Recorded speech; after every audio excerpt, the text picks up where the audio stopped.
I was recently asked about how to get started in real estate with limited funds, and a good realtor would probably tell you to save up some more money. But I mean, it really actually depends on what element of it you want to get into. You've got home ownership, you've got investing, and you can always work in the business as an agent.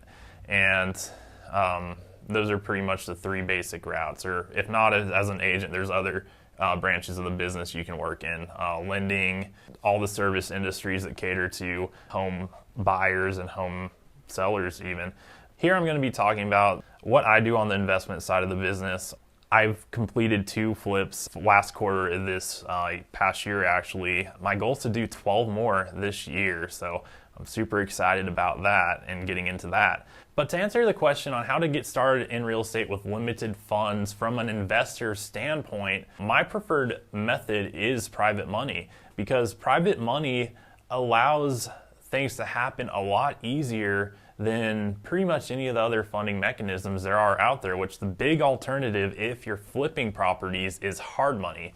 And the reason that I prefer private money is because it makes funding the project a lot more simpler than going with hard money, and it also provides a lucrative return for an investor who would like to passively invest in real estate instead of doing all the dirty work required on a flip. My position is I'm an investor who's finding the deal, making sure that the deal is actually repaired and that the work's actually done, and then making sure that it is sold after that.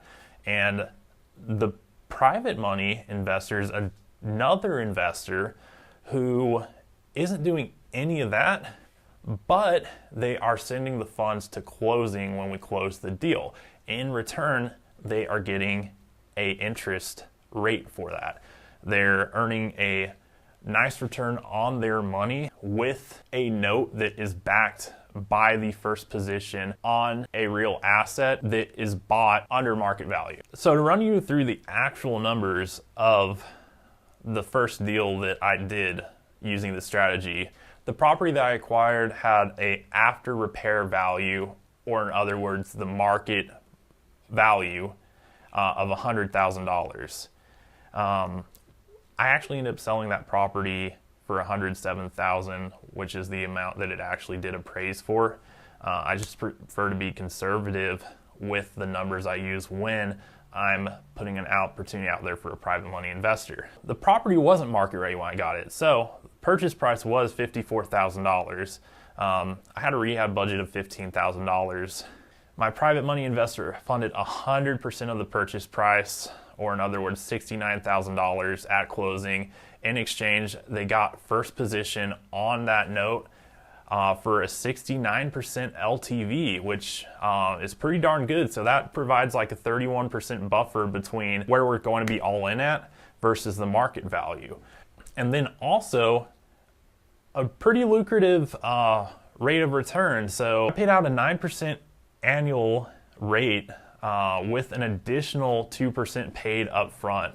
The holding period was approximately 2.5 months.